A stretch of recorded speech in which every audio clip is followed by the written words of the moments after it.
There has been another school shooting, and unfortunately, this time the death toll is rather high. 10 individuals have died as a result of this shooting. Reports indicate that 9 of the individuals who lost their lives were students and 1 was an adult. Now, we don't know the identities of the individuals who lost their lives, but we do know quite a bit about what occurred and the perpetrator of this shooting. So according to reports, a suspect is in custody. Also, a federal law enforcement official has confirmed to NPR that his name is Dimitrios Pagourtzis, a 17-year-old who is believed to be a current student at the school in Santa Fe, Texas. And immediately after this story broke, reporters started investigating the shooter and found a number of social media posts that were concerning, including posts featuring weapons, also some posts featuring Nazi apparel or Nazi symbols on his apparel. Students said that he was mostly quiet, kept to himself, but always wore a trench coat, even if it was scorching hot outside. Harris County Sheriff Ed Gonzalez said that a police officer is among the injured, but the extent of the officer's injuries is unknown. Now, around noon, Santa Fe Independent School District announced the possible explosive devices that have been found located at the school and off campus. As far as we know at this point, nothing has been detonated. Authorities worked extremely hard to make sure that they made the environment safe. So luckily they found those explosive devices and none of them have been detonated. So in a story I just read right before we went on air live, couple updates. They say 2 cops were injured. 1 is in critical condition, shot in the arm. Hopefully he'll be okay. They're not positive if none of the devices have been detonated, but it appears that way, and they're telling people don't touch anything. If it looks out of the ordinary, leave it alone. They're worried that they are pipe bombs and then pressure cookers. If they didn't go off, thank God they didn't go off, and thank God he was at least incompetent in that way. And we give you the name of the shooter on the first day, and then we try not to repeat it after that. It is relevant on the first day. Of course, everybody's always curious, what was the motive? And unfortunately, a lot of people deduce the motive, right or wrong, and oftentimes wrong, based on the name. And so now in this case, and then of course the next step is social media, and I think that's of course far more indicative. And it appears, if all of that is true, and by the way, there's always a little bit of a fog in the first 24 hours and some of these stories get corrected, et cetera. But if that stuff is true, yet another right-wing shooter, and right-wing terrorists in this country comprise 71% of the terrorism that is done here. And yes, things like these massacres at schools is, in a sense, terrorism, especially done for political purposes, if this was done for political purposes. Right, and we don't know what the motive was, so I want to be clear about that. But what we also know is in his social media, he followed right-wingers, including Donald Trump. So again, I don't want to, you know, he was a Trump supporter. Based on his posts, it appeared that was the case. He just might be a very troubled young man. Anyone who would do this is a troubled young man, right? I interviewed a student earlier this morning who was in that classroom. The first class, it was an art classroom, and he went in with his sawed-off shotgun and his pistol. He was dressed in this long trench coat, and on the back of the trench coat it had USSR, which is odd for a 17-year-old, right? Because the Soviet Union was a long time ago. So you're all wondering what is up with that. But he wore that trench coat every single day. And he went into the classroom. He didn't say anything. He shot a female student in the head. And then he shot her with a pistol. This is according to, his name was Avery. He was an amazing young man to be able to speak after witnessing such a thing. That's so and then he went on to shoot other students in that classroom, and then he moved on down the hallway and entered other classrooms and started shooting. At some point, Avery's friend, Zach, ran out into the hallway, and somebody pulled that fire alarm, which was a bad thing to do, right? Because it caused all the students to run out into the hallway, which gave the shooter more targets. So I want to mention something about that, because there was a really harrowing part of this, and all of it is harrowing. But first, though, on the USSR, I mean, what a topsy-turvy world we live in, where, I mean, in the old days, that would have been far left, right? But now, because at least Trump supporters view Trump as being on Russia's side, but that's the old Russia versus the new Russia. But it's so confusing that you've got 17-year-olds who might be right-wingers wearing a USSR thing on their trench coat. What? And by the way, so the reason I say it's terrorism if it's done for a political motive is he could be far left, far right, whatever he might be. Let's say that it's, that it holds that he had the Nazi paraphernalia, etc. And then, but be upset that his girlfriend had done something, and then it wouldn't be terrorism. Well, I will say this: another student was interviewed who said this kid was bullied. The kid wore the trench coat. You're right, every single day.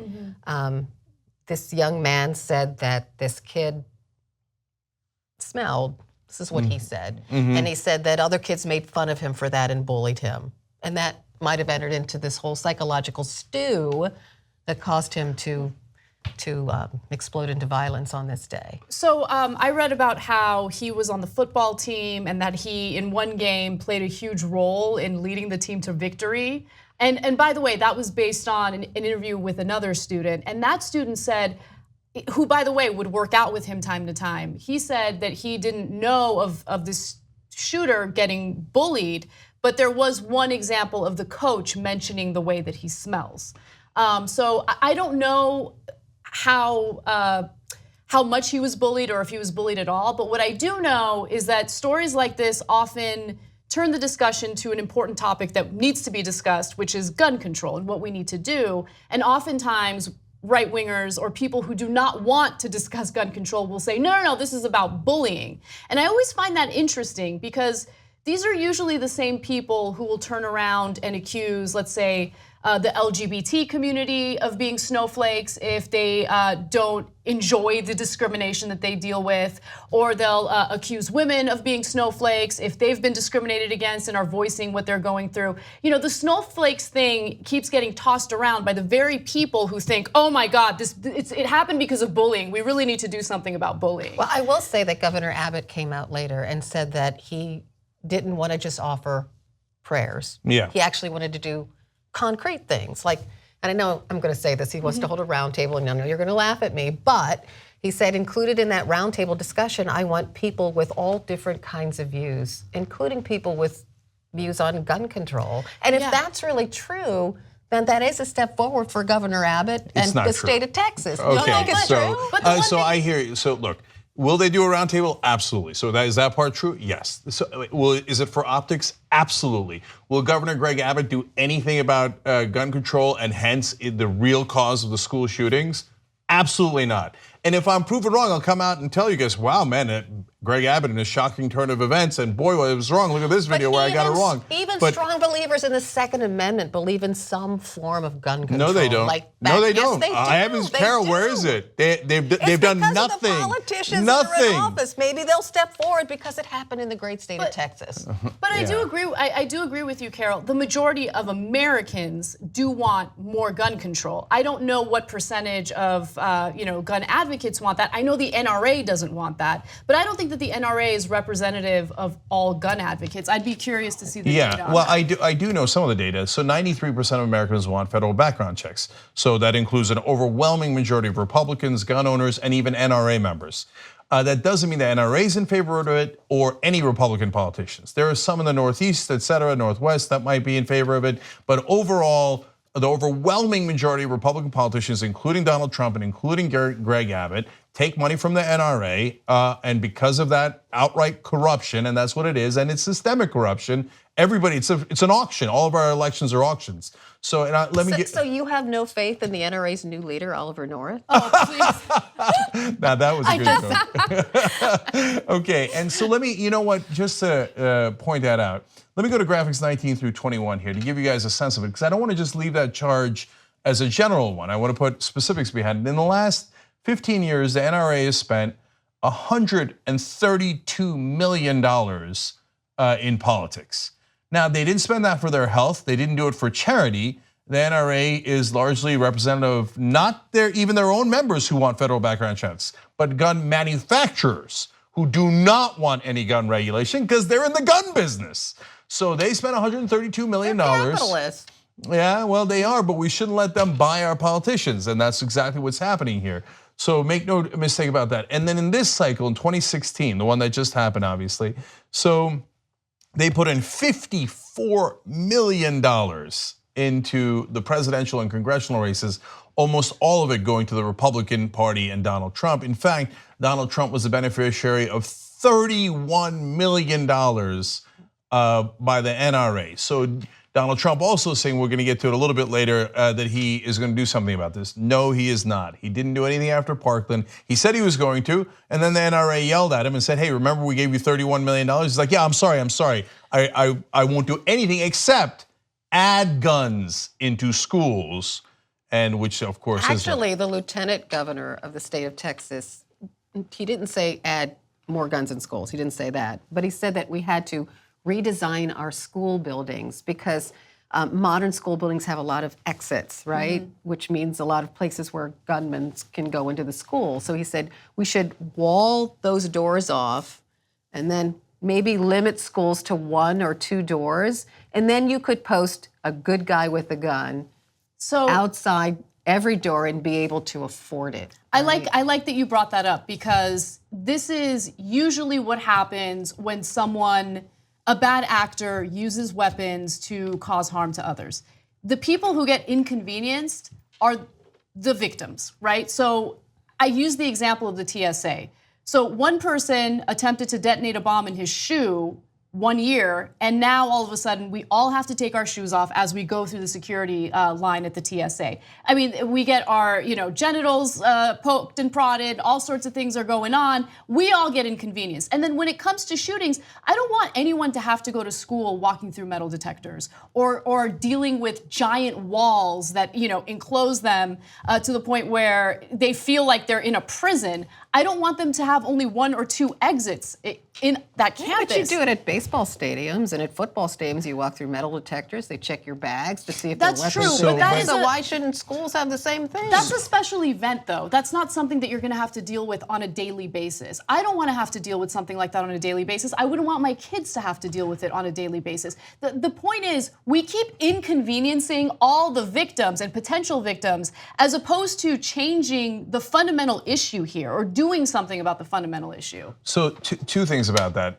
One is, sometimes when you go to a different country, Turkey, Israel, a lot of different places, there's a lot of people with that are military or cops with assault weapons, and it's disconcerting, and it doesn't feel good. And by the way, if you go to Cuba, lots of that, right? So now, when you go to drop off your kids in school, I guess there could be now the possible proposal is somebody with an assault weapon in every classroom.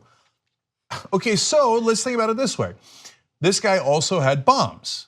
Now, first of all, if you use NRA logic, the only thing that could stop a bad guy with a bomb is a good guy with a bomb. Okay, that's the insanity of the world we live in. Actually, that's a very good point because you wonder when exactly this kid planted the bombs inside the school. He also had bombs at his home and in his car.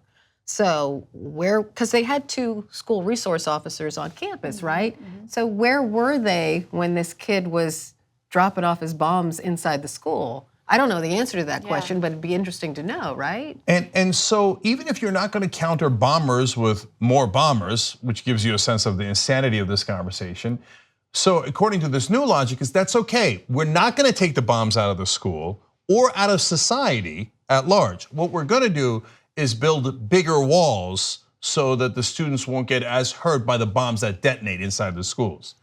That's the insanity we're in. And they literally make those arguments in relation to the other weapon, guns, okay? And so the last harrowing part is, there is 2 different stories, and as you can tell in the first day, there's a lot of different stories, but these are students and they talked, in this case, to CNN. And one of them said, our teachers tried to get us to not run because we've practiced this. And they actually, in February, had a drill because they thought they heard shots outside the school, at this particular school. So they went and you do these active shooter drills, right? So you're supposed to get up against the wall, et cetera, and blockade the door. But the kids, of course, panicked and they ran. But other parts of the school, the kids heard these loud noises. They didn't know what was going on. And they get into the hallway and then their teachers say, run. Yep. Okay, and then the principal's outside telling everybody, run, run, run, basically run for your lives. So this is the state of our schools in America. And the thing that is killing our students is literally guns. It's guns that are killing them over and over and over again. I always think that people don't realize the panic you feel when you hear gunfire. I mean, you just panic, and you don't act logically. You act, your animal instincts take over, right? And Absolutely. you just flee because you want to stay alive. So I think that when they say, you know, shelter in place, it's easy, follow all the rules, we did all the drills, that's hard to do. Incredibly It's hard to do. I don't think most people would be able to do. I know I wouldn't be able to do that. And imagine the terror you feel when you're like, wait, is it a fire drill? And you heard what you thought were gunshots, and then your teacher in a panic says, run.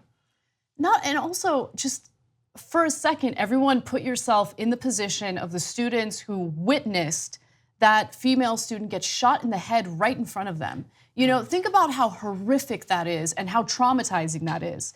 By the way, I want to leave you with a quote from a student by the name of Paige. She was interviewed after the shooting, and the reporter had asked her, you know, were you shocked? Were you surprised that this happened? And here's what she said.